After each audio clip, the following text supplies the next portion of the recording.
Hello and happy Friday. Nice to be going live with you again. This is my second time, and I am excited to bring more and more stories of what it looks like to actually do what is right for you in a job.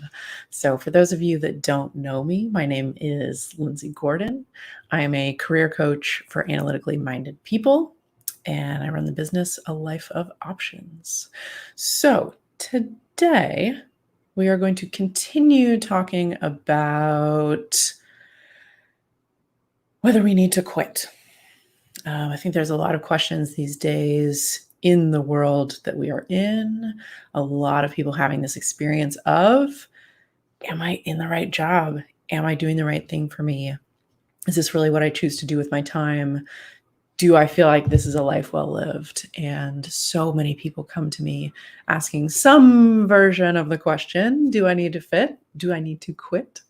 And so today I want to talk about one that I see a lot, which is basically the daily question of, is today the day that I rage quit? And so I'm going to share the way that somebody said it to me recently so that we can look at all of the different pieces of this sentiment and give you some new tools to be able to think about this. So this person said, I think about rage quitting my job every day. I am unsure whether this is something that's fixable or whether I'm capable of fixing it, or whether I want to fix it.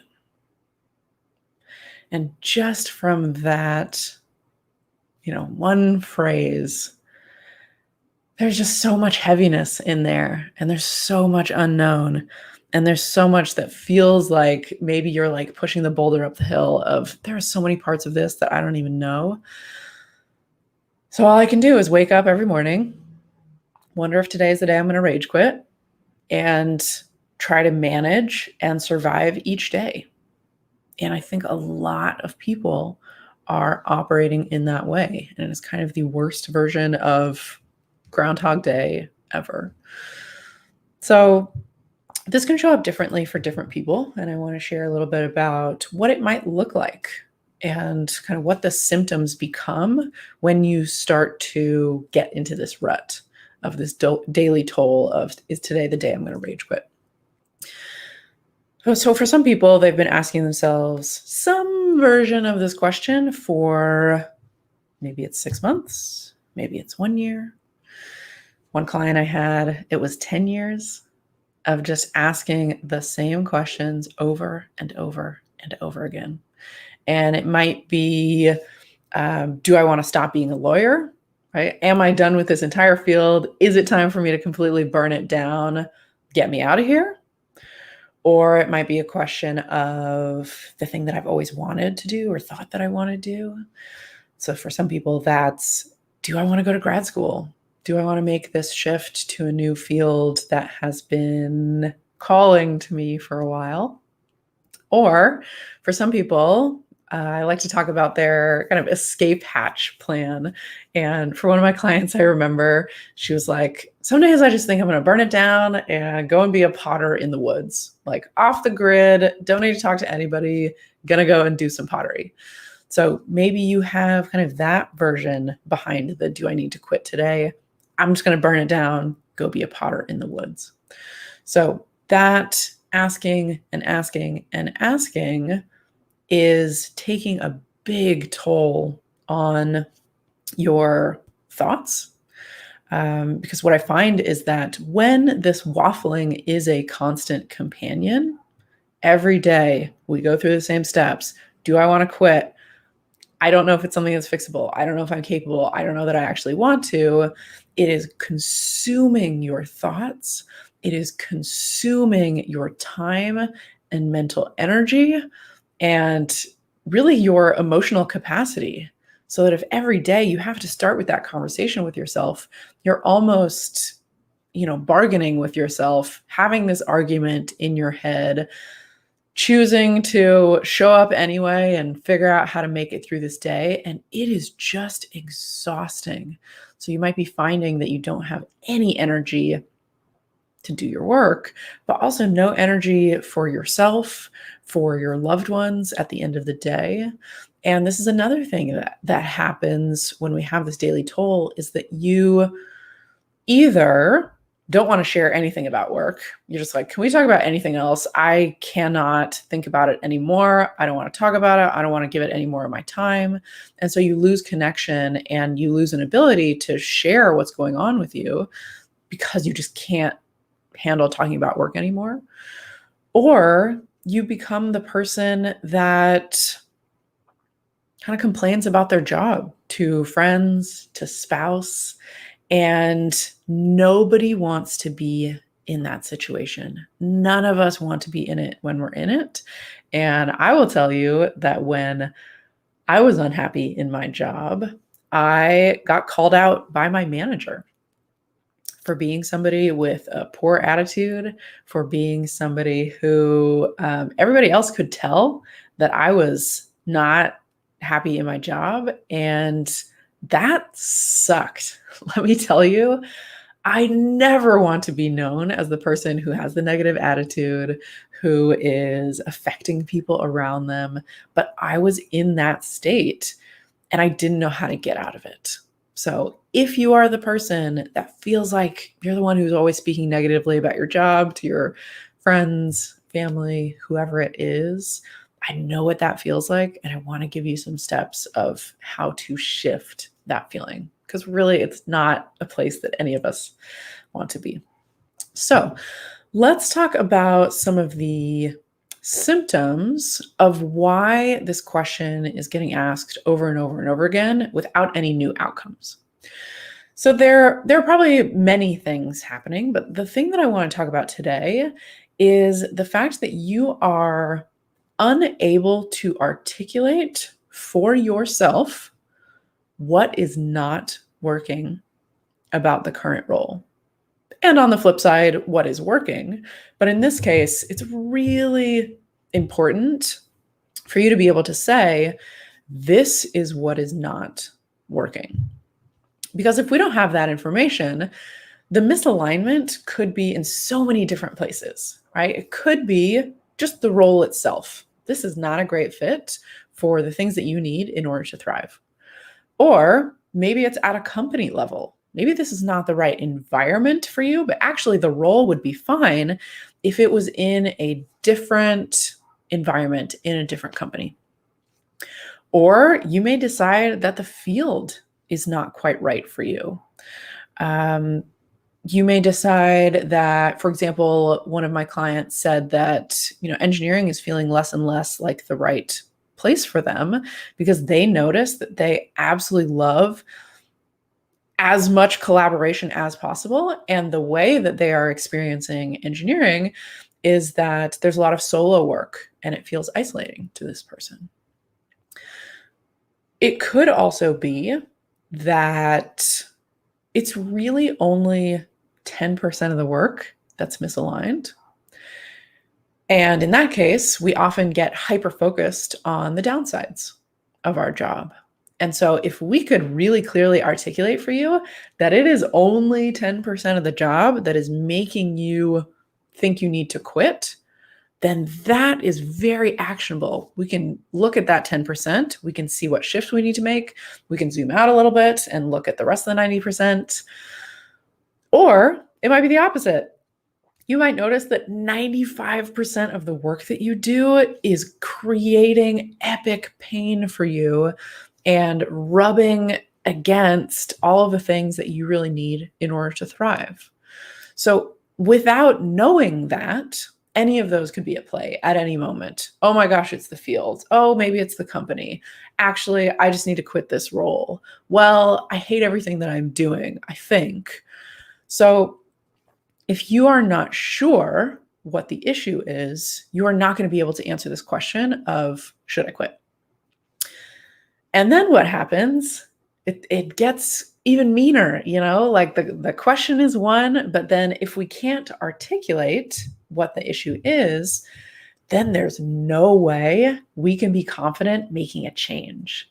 And I feel like that is such a difficult piece, because if you don't know if it's the field that you don't want to be in anymore, if you make a change within the field, there's no guarantee that it's going to be a better fit.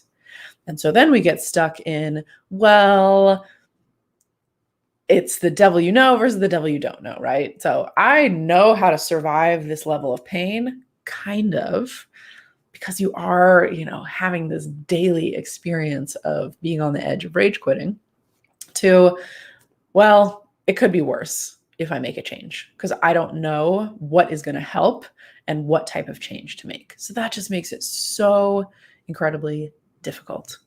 So if we go back to this person's experience of, is it something that's fixable? Am I capable of fixing it? And do I want to fix it?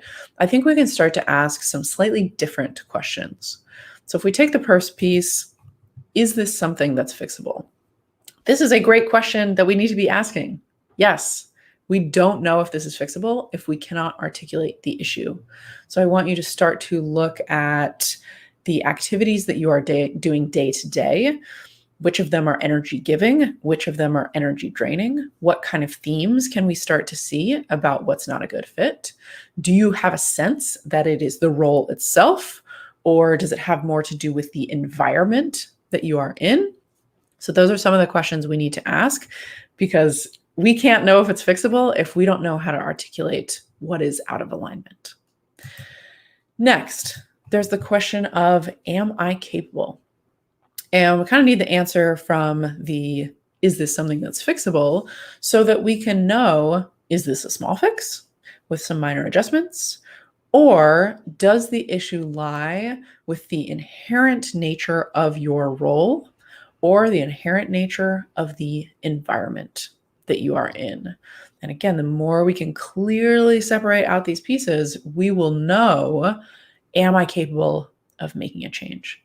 So for one client who came to me a couple of years ago, she said, I'm definitely ready to rage quit. I'm ready to burn this career down, burn this field down. I think I want to make a huge change and not be part of any of it anymore. And so we went through the process of being able to articulate what was out of alignment. And we did an exercise to look at her fulfillment in different areas of the role to see if it was something about the role itself. And about, 2 minutes into this exercise, she started laughing and she was like, oh my gosh, I am so hyper-focused on the downsides of my job, but actually there's so much about this role that is a good fit for me. And here's what is really missing for me. I would love to be connecting with stakeholders more. I would love to be presenting. I love the energy that I get when I am doing that type of activity. And so what she started doing is making moves towards that, having conversations with her manager, saying to everybody that she connected with, this is something I discovered is really important to me and I absolutely love doing it. And she started becoming the go-to person for presenting in meetings and connecting with stakeholders. So we need to know what the misalignment is, and then we can ask ourselves the question, am I capable? Are there actions that I can take that would make a meaningful difference in that direction? And we're always just running experiments. We have no idea what is going to make ultimately the change and what is going to feel good to you, but we have to start running experiments of, let's see if I change this one thing in the area that I think is out of alignment, how much difference does that make for me? And then there's the all-important part of the question that this person asked, do I want to? And I think sometimes we forget to ask ourselves this part of the question. And I think it's really important because you get to choose what battles you take on, where you are choosing to put your energy. So it could be something that you are capable of adjusting and you don't choose to take that on. You may feel like you are constantly banging your head against the wall or really feeling like you are swimming upstream in an environment that does not appreciate the thing that would really make a difference for you that you could fight for. So I want you to always feel like you have a choice in that and you have agency to be able to say, you know what? I could make a change here. I've identified what is out of alignment. I could make a change. And this is not the change that I choose to take on.